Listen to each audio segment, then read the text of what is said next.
Nos últimos meses, assistimos aos danos causados por terremotos.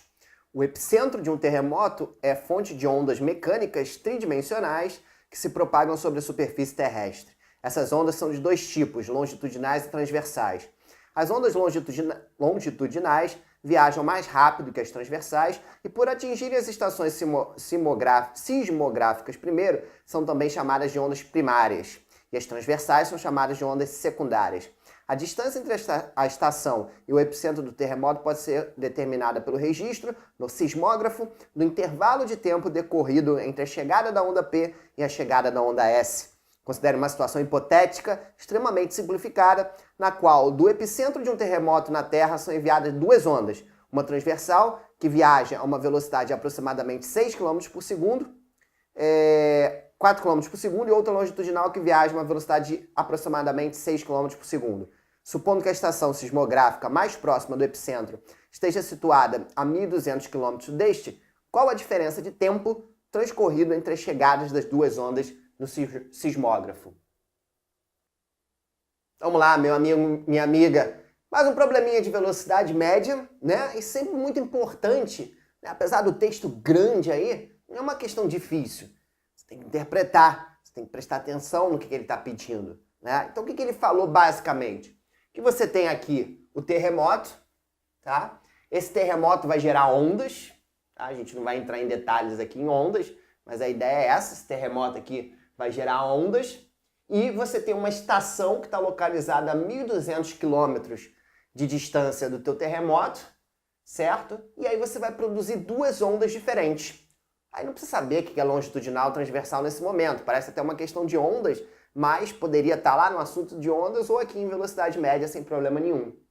Uma vai partir do terremoto com uma velocidade de 4 km por segundo, e a segunda, um pouco mais rápida, vai partir com uma velocidade de 6 km por segundo, né? E ele quer saber o seguinte, aí a gente tem que prestar atenção, né, no que o problema pede. E sempre faz um desenhozinho, tá? Coloca as unidades bonitinho, né, as grandezas, os números que ele deu pra gente, que isso com certeza ajuda pra caramba a gente a visualizar o problema. Então ele quer um intervalo de tempo entre a chegada das duas ondas no sismógrafo.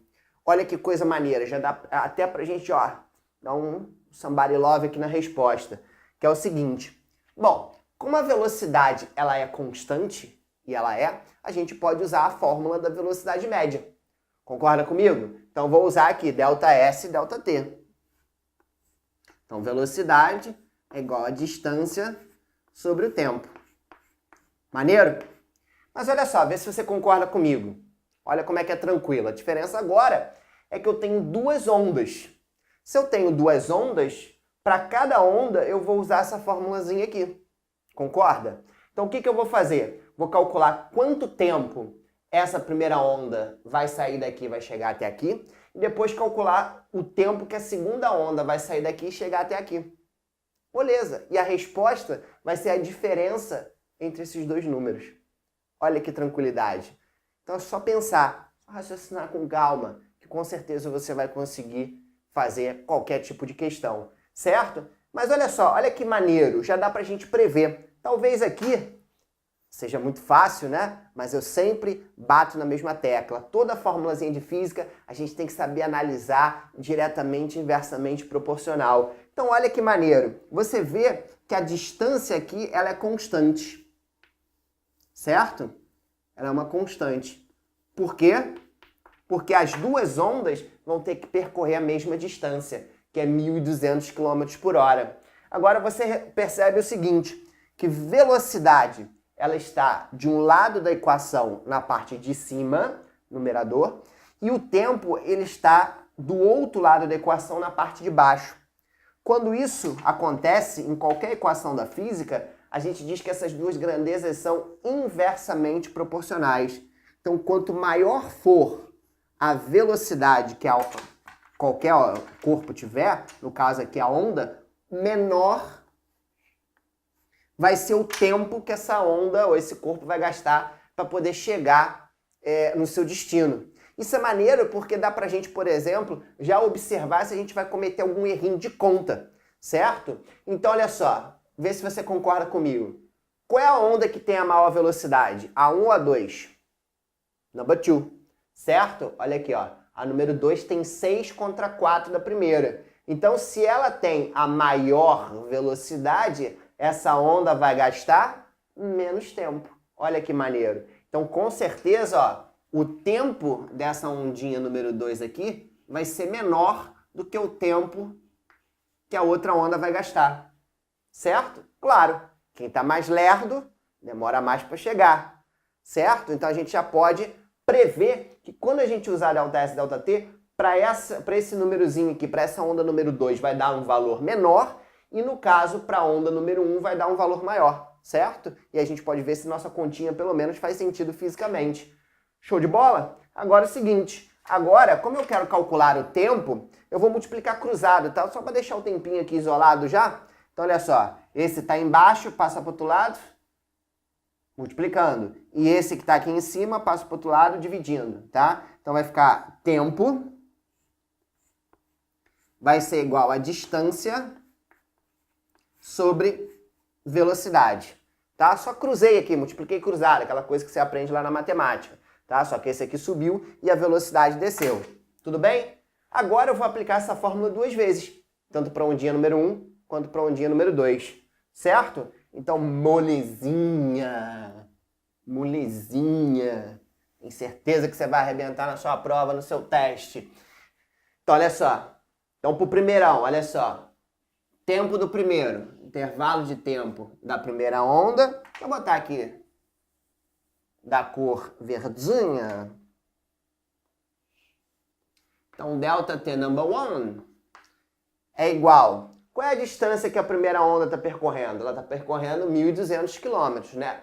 Agora, outra coisa que você tem que prestar atenção aqui. Mas, Befinho, essas unidades aí estão estranhas. Não está nem metros por segundo, nem quilômetros por hora. Mas olha só, olha que maneiro. Repara o seguinte. Essas ondas são muito rápidas, né? Porque elas estão andando aí 4 quilômetros, né? Em um mísero segundo, 6 quilômetros em um mísero segundo, tá? Mas olha só, repara que esse carinha aqui está em quilômetros e esse carinha também está em quilômetros.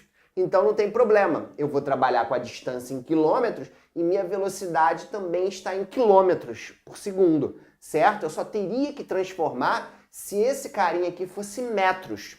Porque aí se esse carinha fosse metros, eu não poderia trabalhar com quilômetros e metros, certo? Ou transformava esse, ou transformava esse. Então muito cuidado com as unidades, porque às vezes o problema é facinho e a gente erra de bobeira por causa da unidade. Tudo bem? Então só tem que se preocupar com isso. Mas tá bonitão aqui, ó, quilômetros e quilômetros, e aí a resposta do tempo já vai sair em segundos, olha que maneiro, certo? Então não preciso transformar nada. Show de bola? Então a primeira distância vai ser 1.200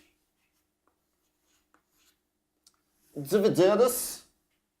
Quem é que aparece aqui? Velocidade, não é? Quem é a velocidade do primeiro? 4. Então vamos lá, 4. Quanto é que dá essa continha aqui? 1.200 divididos por 4 dá 12 divididos por 4 dá 3. E os outros zerinhos eu repito. Agora 300 o quê? Biscoitos? Abelhas? Balas? Não, né? 300, já que eu estou calculando o tempo, segundos. Porque foi a unidade que a gente trabalhou com a velocidade. Tudo bem? Então física é prestar atenção. Às vezes a gente perde muito tempo ou não acerta uma questão porque a gente não presta atenção nesses detalhes. E é fundamental a gente prestar atenção nesses detalhes. Tudo bem? Bom, o que mais? Agora vamos calcular o tempo número 2. Então o tempo número 2 vai ser ΔT2. Qual é a distância que a segunda ondinha vai andar? 1.200 também, né? Eles estão percorrendo a mesma distância. Agora, a velocidade é diferente, né? Vamos olhar aqui, ó. A gente tem que colocar a velocidade aqui. A velocidade desse cara agora é 6, né? Que é maior. 12 divididos por 6 dá 2. Repito zerinho, repito zerinho. Dá 200. Vamos verificar se, né, aquele lance que a gente falou faz sentido? Faz, né? Olha que maneiro. O cara que tem a maior velocidade, que foi a ondinha número 2, percorreu essa distância no menos tempo, 200 contra 300. Então, vê se você concorda comigo. Demorou 200 segundos para a ondinha 2 chegar até aqui e a ondinha número 1 demorou 300. Qual foi o intervalo de tempo agora? Só fechar o caixão. Agora o intervalo de tempo entre as duas ondinhas foi 300 menos 200. 100 segundos, resposta letter D. Resposta letra D de dado. Tá vendo? O problema parece um bicho-papão, porque tem um texto enorme, né?